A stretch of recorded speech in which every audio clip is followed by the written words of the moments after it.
हरिः ओम्। अथ द्वितीयस्कन्धे दशमोऽध्यायः। श्रीशुक उवाच अत्र सर्गो विसर्गश्च स्थानं पोषणमूतयः मन्वन्तरेशानुकथा निरोधो मुक्तिराश्रयः।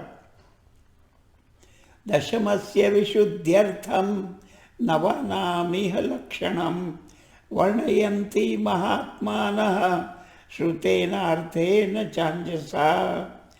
भूतमात्रेन्द्रियधियां जन्मसर्ग उदारुतः ब्रह्मणो गुणवैषम्याद् विसर्गः पौरुषस्मृतः। स्थितिर्वैकुण्ठविजयः पोषणं तदनुग्रहः मन्वन्तराणि सद्धर्म ऊतयः कर्मवासनाः। अवतारानुचरितं हरेश्चास्यानुवर्तिनां सतामीश कथा प्रोक्ता नानाख्यानोपबृंहिताः। निरोधोऽस्यानुशयनम् आत्मनः सहस्रशक्तिभिः मुक्तिर्हित्वान्यथा रूपं स्वरूपेण व्यवस्थितिः। आभासश्च निरोधश्च यतश्चाद्यवसीयते स आश्रयः परं ब्रह्म परमात्मेति शब्द्यते। योऽध्यात्मिकोऽयं पुरुषः सोऽसावेवादिदैविकः यस्तत्रो भयविच्छेदः पुरुषो ह्यादिभौतिकः। एकमेकतरा भावे यदा नोपलभामहे त्रितयं तत्र यो वेद स आत्मा स्वाश्रयाश्रयः। पुरुषोऽण्डं विनिर्भिद्य यदा सौ स विनिर्गतः आत्मानोऽयनम् अन्विच्छन्नपोस्राक्षित् शुचिः। तास्ववात्सीत् स्वसृष्टासु सहस्र परिवत्सरान् तेन नारायणो नाम यदापः पुरुषोद्भवः। द्रव्यं कर्म च कालश्च स्वभावो जीव एव च यदनुग्रहतः सन्ति न सन्ति यदुपेक्षया। एको नानात्वमन्विच्छन् योगतल्पात् समुत्थितः। वीर्यं हिरण्मयं देवो मायया व्यसृजत् त्रिधा अधिदैवम् अथाध्यात्मम् अधिभूतम् इति प्रभुः। यथैकं पौरुषं वीर्यं त्रिधा भिद्यत तच्छृणु। अन्तःशरीर आकाशात् पुरुषस्य विचेष्टता। ओजस्सहो बलं जज्ञे ततः प्राणो महानसुः। अनुप्राणन्ति यं प्राणाः प्राणन्तं सर्वजन्तुषु। अपानन्तम् अपानन्ति नरदेवमिवानुगाः।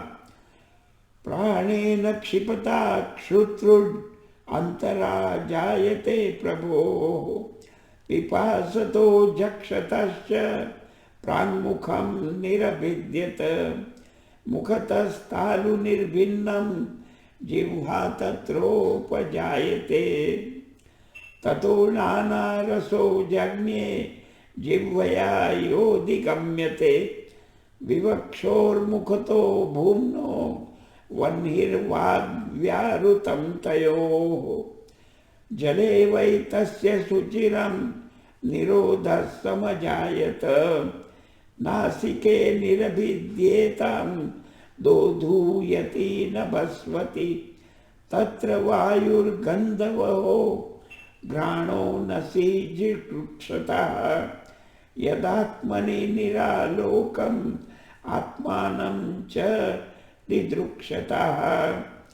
निर्भिन्ने यक्षिणी तस्य ज्योतिश्चक्षुर्गुणग्रहः।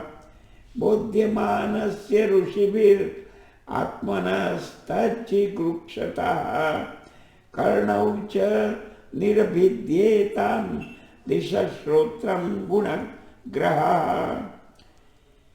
वस्तुनो मृदुकाठिन्य लघुर्गुर्वोष्णशीततां जिगृक्षतस्त्वं निर्भिन्ना तस्यां रोम महीरुहा तत्र चान्तर्बहिर्वातस्त्वचा लब्धगुणोवृता हस्तौ रुरुहतुस्तस्य नानाकर्म चिकीर्षया तयोस्तु बलमिन्द्रश्च आदानमुभयाश्रयं गतिं जिगीषतः पादौ रुरुहा ते विकामिकां पद्भ्यां यज्ञस्वयं हव्यं कर्मभिः क्रियते लुभिः निरभिद्यत शिष्णो वै प्रजानन्दा मृतार्थितनः उपस्थ आसीत् कामानां प्रियं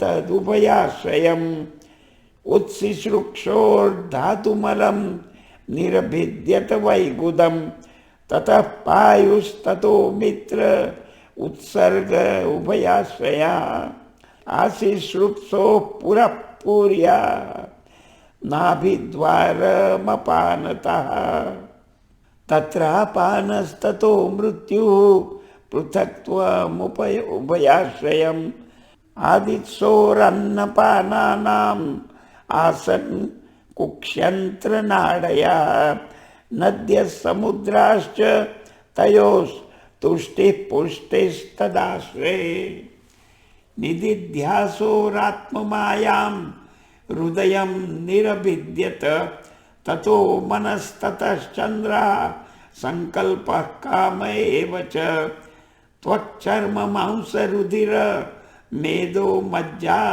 स्थिधातवः भूम्यप्तेजोमया सप्त प्राणो व्योमाम्बुवायुभिः गुणात्मकानि इन्द्रियाणि भूतादिप्रभवा गुणाः मनः सर्वविकारात्मा बुद्धिर्विज्ञानरूपिणी एतद्भगवतो रूपं स्थूलं ते व्याहृतं मया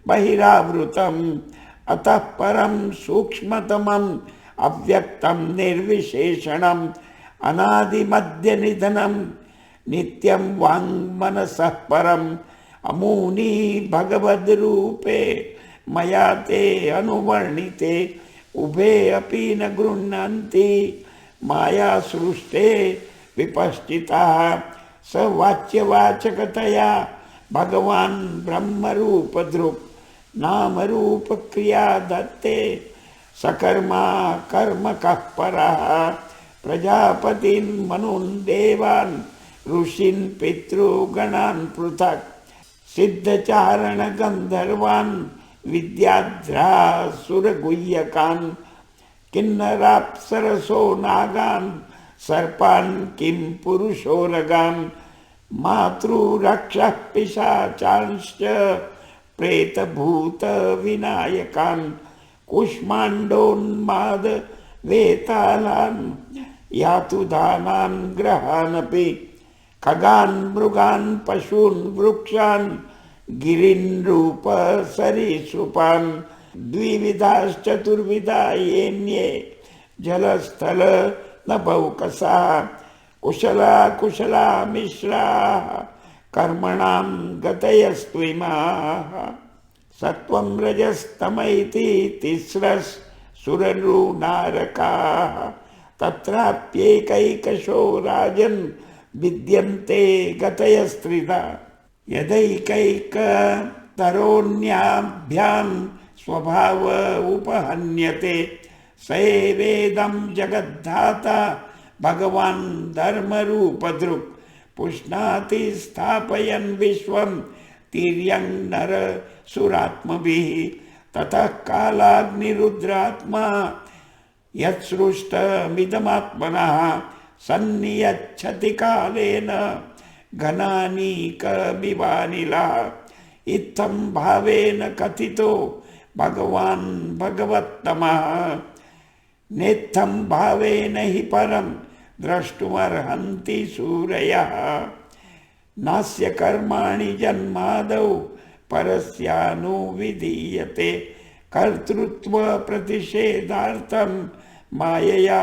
रोपितं हि तत् अयं तु ब्रह्मणः कल्पः स विकल्प उदारुतः विधिः साधारणो यत्र सर्गाः प्राकृतवैकृताः परिमाणं च कालस्य कल्पलक्षणविग्रहं यथा पुरस्ताद् व्याख्यास्ये पाद्मं कल्पमथो शृणु।